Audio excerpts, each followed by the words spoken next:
दोस्तों नमस्कार, ये है मार्गदर्शन फॉर सिविल सर्विसेज। मैं अनुराग चौधरी। दोस्तों, नागरिक शास्त्र अथवा राजनीति विज्ञान विषय से आयोजित परीक्षाओं के लिए सिविक्स एग्जाम बूस्टर सीरीज के अंतर्गत इस वीडियो में प्रस्तुत है आगामी परीक्षाओं के लिए महत्वपूर्ण प्रश्नों का संकलन। इसमें हम अधिकार, स्वतंत्रता और समानता से संबंधित महत्वपूर्ण प्रश्नों को कवर करेंगे। ये video TGT, PGT, LT grade, government inter college प्रवक्ता, गवर्नमेंट डिग्री कॉलेज, उच्चतर शिक्षा असिस्टेंट प्रोफेसर, केंद्रीय विद्यालय संगठन और नेट जेआरएफ के अभ्यर्थियों के लिए बहुत ही उपयोगी है। तो आइए शुरू करते हैं आज का वीडियो। सिविक्स एग्जाम बूस्टर श्रृंखला के अंतर्गत अधिकार, स्वतंत्रता और समानता से संबंधित महत्वपूर्ण प्रश्न। पहला प्रश्न है दोस्तों, किसी भी राज्य की पहचान उन अधिकारों से होती है जिसकी वह रक्षा करता है। ये कथन किसका है? तो ये कथन दोस्तों लास्की का है, जो कहते हैं कि किसी भी राज्य की पहचान उन अधिकारों से होती है जिनकी वह रक्षा करता है। अगला प्रश्न है, वह विचारक जिसके अनुसार स्वतंत्रता और समानता एक दूसरे के विरोधी हैं। तो F.A. हेयक। दोस्तों, F.A. हेयक का मानना है कि स्वतंत्रता और समानता एक दूसरे के पूरक न होकर एक दूसरे के विरोधी हैं। अगला प्रश्न है, जब तक राज्य बना रहता है तब तक स्वतंत्रता का अस्तित्व नहीं रहता। जहाँ स्वतंत्रता विद्यमान रहती है वहाँ राज्य का अस्तित्व नहीं होता है। ये कथन किसका है?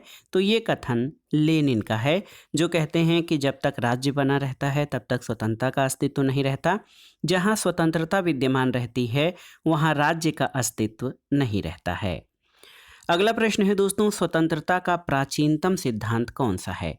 तो ये है प्राकृतिक स्वतंत्रता। प्राकृतिक स्वतंत्रता का सिद्धांत ये स्वतंत्रता का प्राचीनतम सिद्धांत है।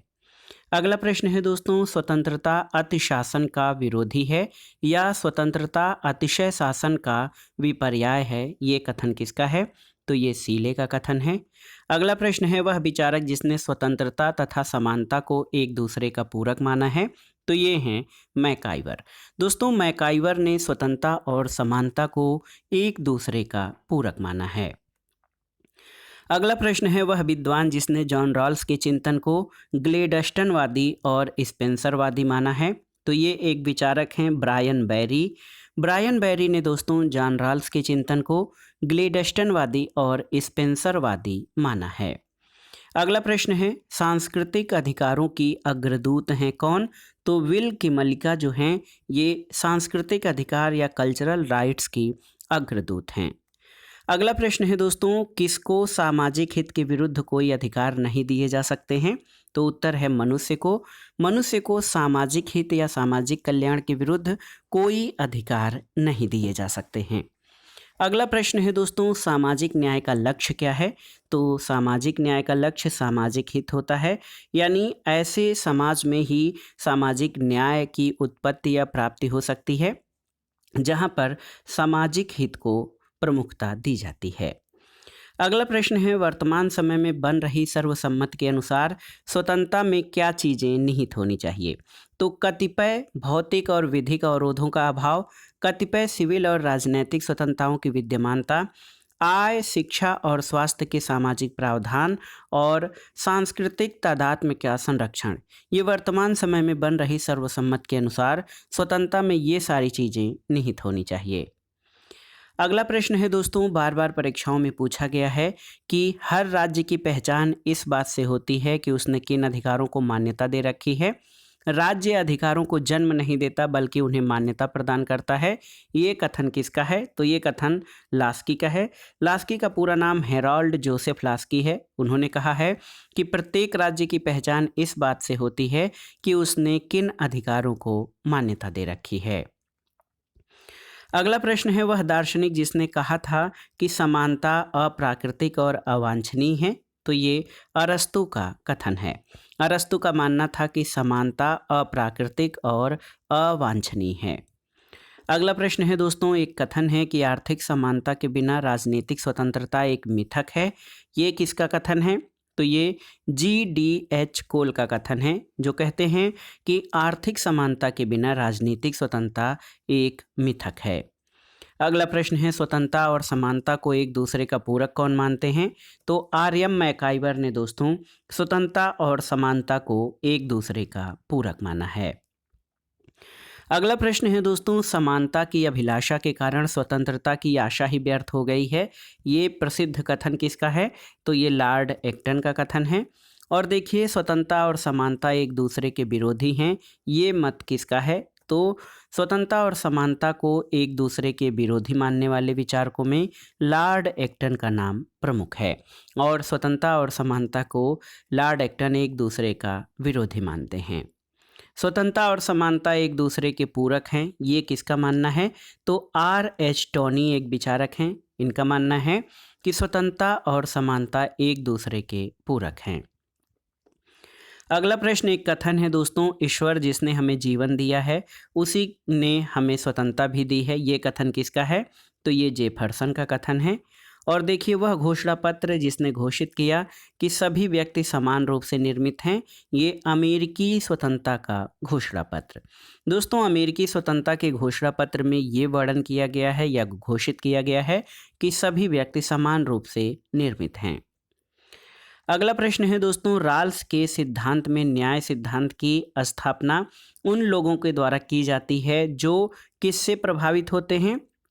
तो आप जान लीजिए, राल्स के सिद्धांत में न्याय सिद्धांत की स्थापना उन लोगों के द्वारा की जाती है जो अज्ञानता के आवरण से प्रभावित होते हैं। यानी ऐसी स्थिति में व्यक्ति को अपने पद, स्थिति और दर्जे का ज्ञान नहीं होता है, तभी वो अच्छे ढंग से न्याय कर सकता है। क्योंकि अगर वो ये जान ले कि मुझे किसके लिए क्या नियम और क्या नीतियां बनानी है, प्राथमिक वस्तुओं का कैसे वितरण करना है, तो उसके अंदर जो है अच्छे बुरे या अपने पराये की भावना आ सकती है। लेकिन राल्स के न्याय सिद्धांत में न्याय सिद्धांत की एक प्रमुख शर्त है अज्ञानता का आवरण, यानी व्यक्ति को अपने पद, स्थिति और दर्जे का कोई ज्ञान नहीं होता है। अगला प्रश्न है, अमेरिकी स्वतंत्रता की घोषणा 1776 किसके द्वारा लिखी गई है?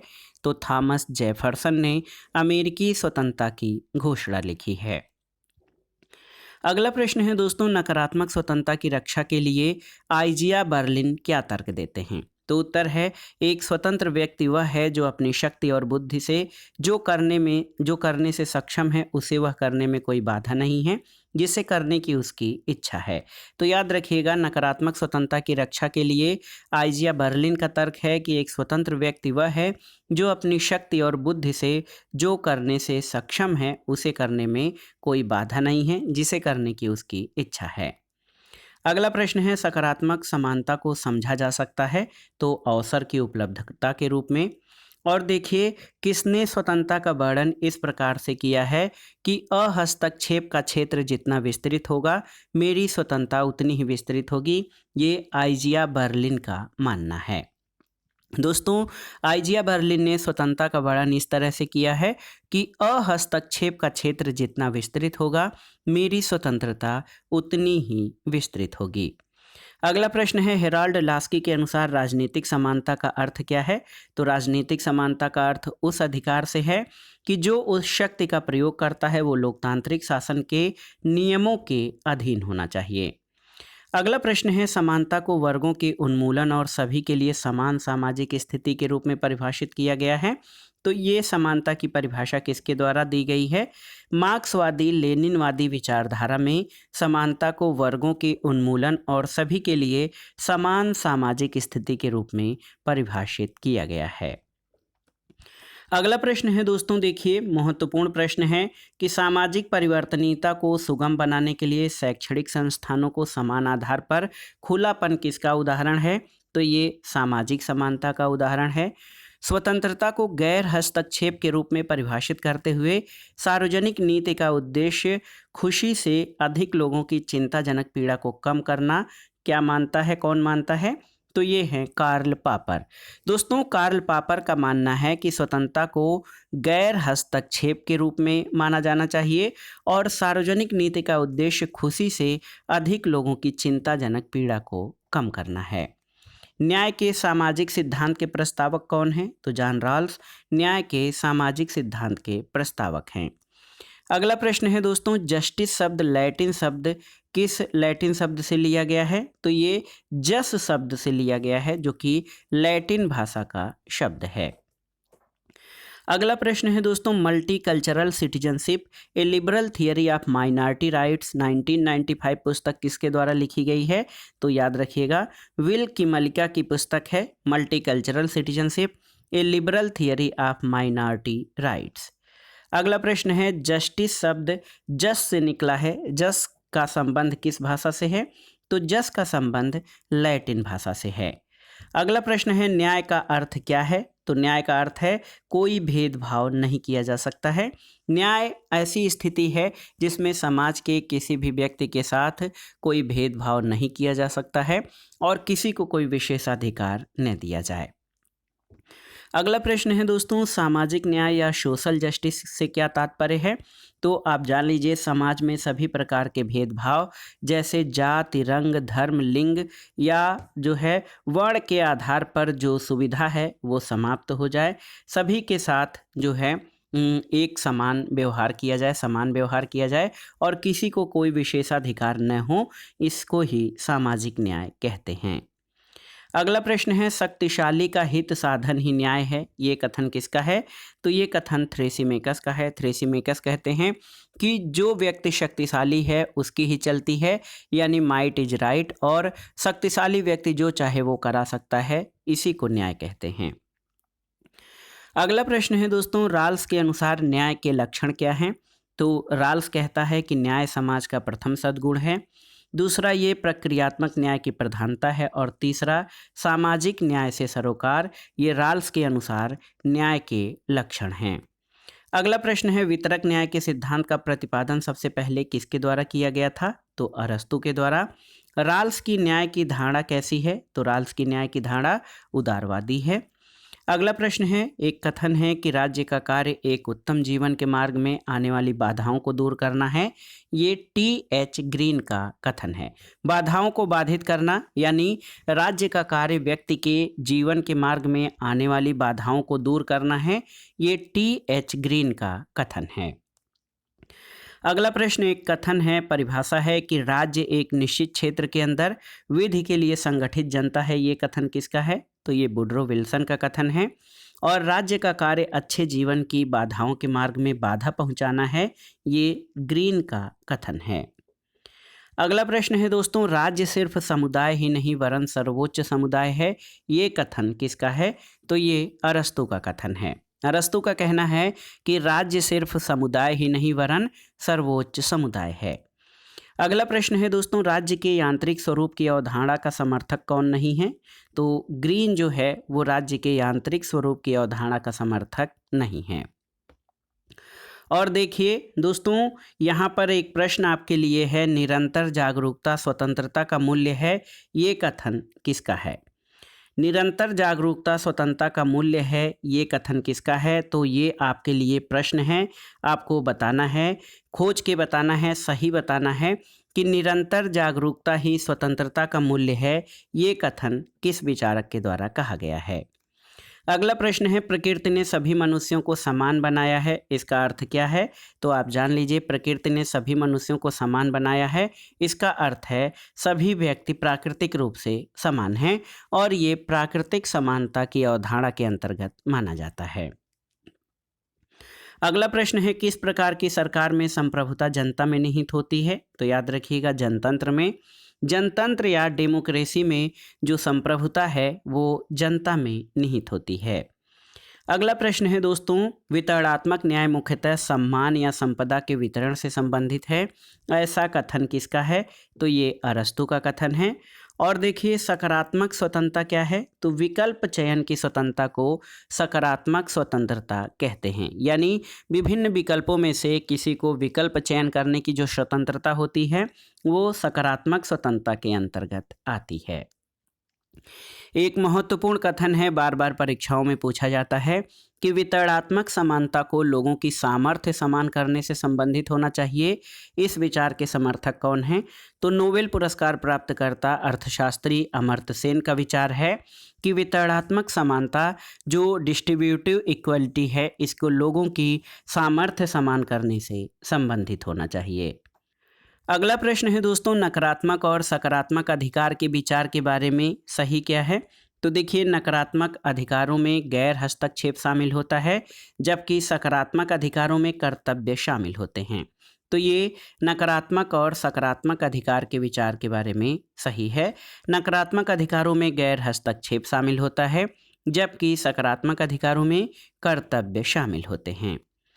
अगला प्रश्न है दोस्तों, न्याय की राल्सियन सिद्धांत, जिससे न्याय निष्पक्षता यानी जस्टिस एज फेयरनेस के रूप में जाना जाता है, ये किस प्रकार के सिद्धांत का उदाहरण है? तो याद रखिएगा दोस्तों, न्याय की राल्सियन सिद्धांत, जिसे न्याय की निष्पक्षता के रूप में जाना जाता है, ये आदर्श सिद्धांत का उदाहरण है। अगला प्रश्न है दोस्तों, आप देख सकते हैं सूची 1 का सूची 2 से सुमेलन करना है। जॉन राल्स वितरणात्मक न्याय, रॉबर्ट नाजिक न्याय पात्रता के रूप में, माइकल वाल्जर न्याय का सामुदायिक दृष्टिकोण और थॉमस पोगे ये वैश्विक न्याय से संबंधित हैं। दोस्तों जॉन राल्स ने अपने न्याय को शुद्ध प्रक्रियात्मक न्याय की संज्ञा दी है। अगला प्रश्न है दोस्तों, वह राजनीति वैज्ञानिक जिसने स्वतंत्रता की अवधारणा को सकारात्मक और नकारात्मक स्वतंत्रता के 2 घटकों में विभाजित किया है। तो स्वतंत्रता के सकारात्मक और निषेधात्मक रूप में आइजिया बर्लिन ने विभाजित किया है।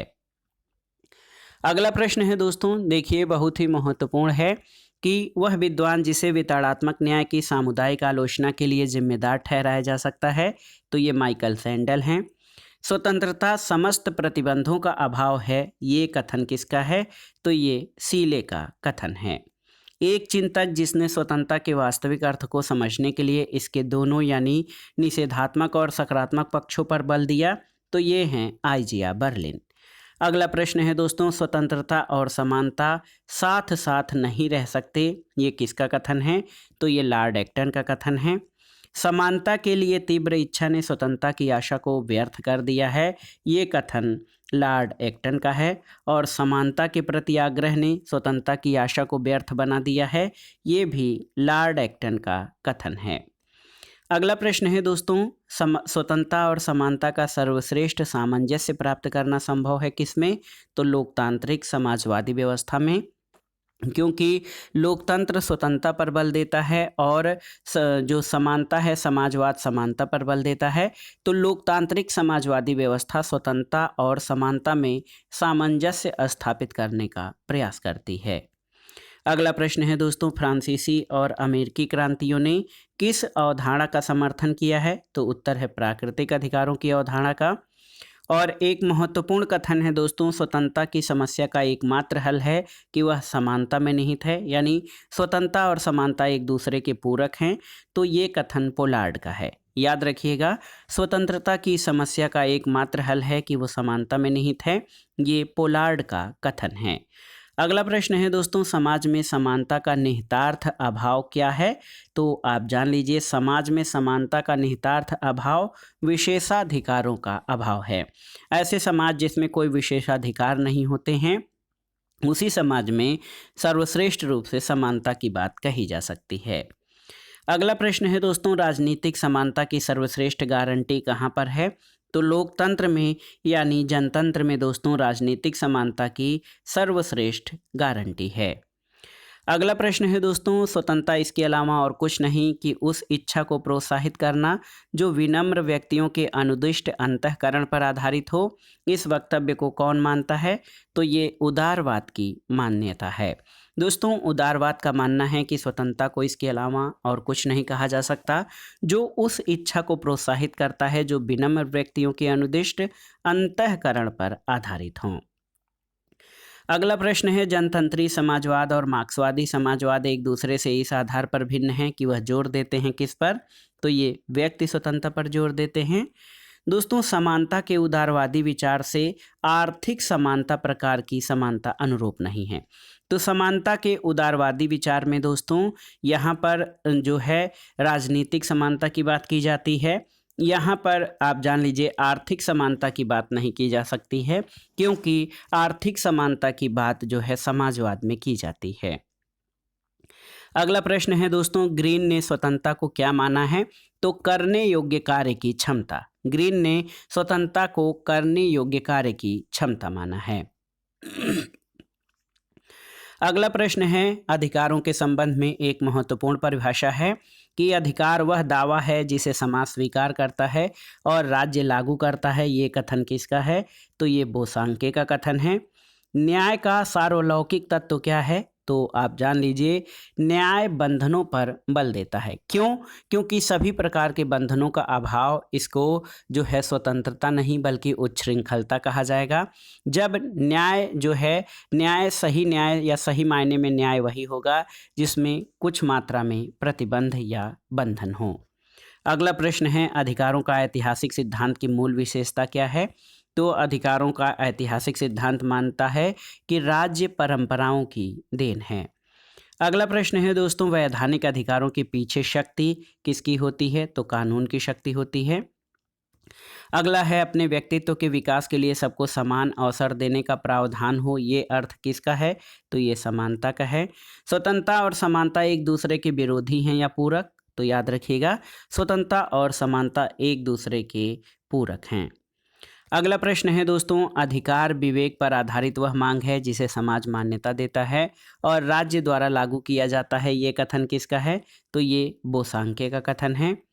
प्राकृतिक अधिकारों का सिद्धांत एक भाग है किसका?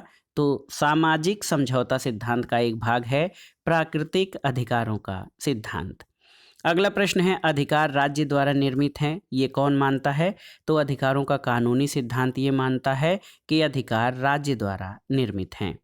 लिबर्टी शब्द किस शब्द से लिया गया है? तो लिबर्टी लिबर शब्द से लिया गया है जिसका अर्थ होता है बंधन रहित या किसी भी प्रकार के बंधन का अभाव। अगला प्रश्न है, आर्थिक समानता के बिना राजनीतिक स्वतंत्रता मिथक है। ये कथन किसका है? तो ये GDH कोल का कथन है। और देखिए, राजनीतिक स्वतंत्रता आर्थिक समानता के बिना कपोल कल्पना है, तो GDH कोल का कथन है। अगला प्रश्न है, वह विचार पद्धति जिसमें कानून को स्वतंत्रता का विरोधी समझा जाता है। तो ये क्लासिकल उदारवादी या शास्त्रीय उदारवादी विचार पद्धति में कानून को स्वतंत्रता का विरोधी समझा जाता है। अगला प्रश्न है दोस्तों, मानव अधिकारों की धारणा की एक किस परिप्रेक्ष्य में आलोचना की गई है? तो सार्वभौमवाद के परिप्रेक्ष्य में। समानता न्याय की तरह एक ही चीज नहीं है। मैं लॉर्ड एक्टन के इस कथन से सहमत नहीं हूं कि समानता की उत्कृष्ट अभिलाषा के कारण स्वतंत्रता की आशा व्यर्थ हो गई है। ये कथन किसका है? तो ये लास्की का कथन है। दोस्तों, ग्रीन ने स्वतंत्रता की परिभाषा किस प्रकार दी है? तो आप जान लीजिए, ऐसे कार्यों को करने की क्षमता जो करने योग्य हैं, ग्रीन द्वारा दी गई स्वतंत्रता की परिभाषा है। अगला प्रश्न है दोस्तों, स्वतंत्रता के सकारात्मक सिद्धांत की विवेचना किसने की थी? तो TH ग्रीन ने। और दोस्तों, एक कथन है कि वितरणात्मक समानता को लोगों की सामर्थ्य समान करने से संबंधित होना चाहिए। ये अमर्त्य सेन का विचार है। अगला प्रश्न है दोस्तों, मानव चेतना स्वतंत्रता की मांग करती है। स्वतंत्रता का संबंध अधिकारों से है और अधिकार राज्य की मांग करते हैं। ये किसका विचार है? तो ये ग्रीन का विचार है। और ग्रीन के विचारों के संबंध में ये कथन किसका है आपको बताना है। कई साथी जानते भी होंगे, लेकिन बताइएगा कि ये सटीक कथन ग्रीन के विचारों के संबंध में किस विचारक का है। अगला प्रश्न है, जीवन स्वतंत्रता और सुखानुसरण तथ्य हैं किस घोषणा पत्र के? तो अमेरिकी स्वतंत्रता घोषणा पत्र के तत्व हैं जीवन, स्वतंत्रता और सुखानुसरण।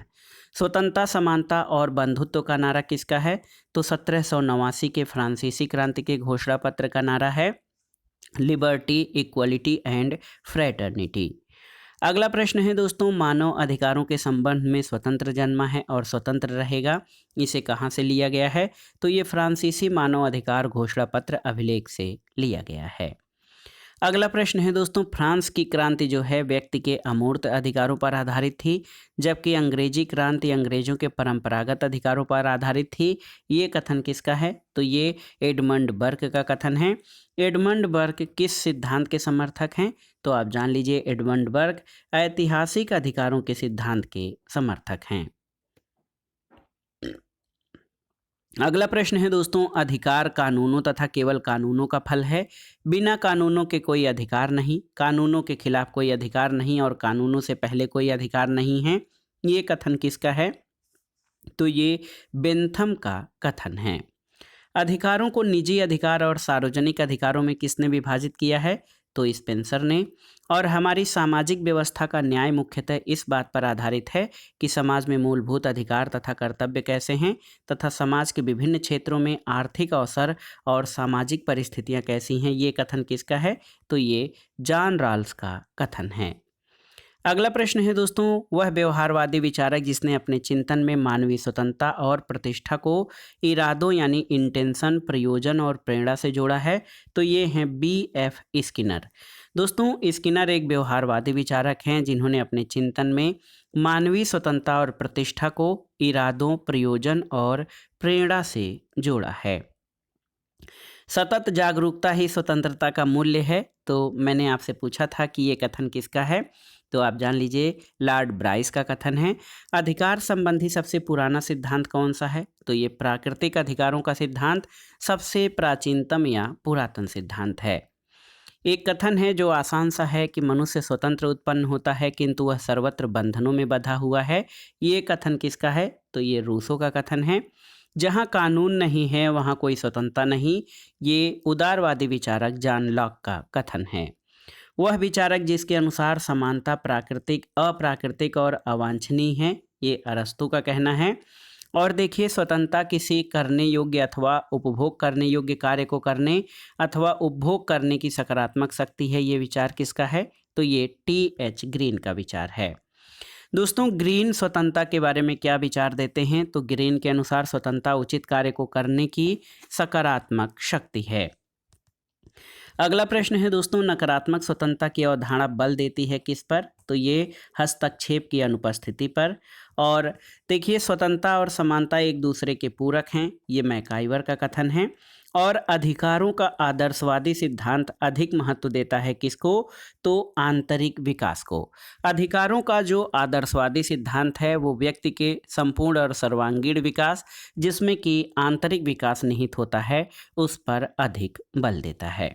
तो दोस्तों, ये था आज का वीडियो सिविक्स एग्जाम बूस्टर श्रृंखला के अंतर्गत अधिकार, स्वतंत्रता और समानता से संबंधित महत्वपूर्ण प्रश्नों का भाग 1, जो आपके आगामी विभिन्न परीक्षाओं के लिए बहुत ही उपयोगी है। आप इन प्रश्नों को तैयार कर लीजिएगा। दोस्तों, वीडियो आपको कैसा लगा हमें कमेंट बॉक्स में ज़रूर बताइएगा। वीडियो को लाइक करें, शेयर करें और इस चैनल मार्गदर्शन फॉर सिविल सर्विसेज को सब्सक्राइब करें। वीडियो देखने के लिए धन्यवाद दोस्तों। नमस्कार।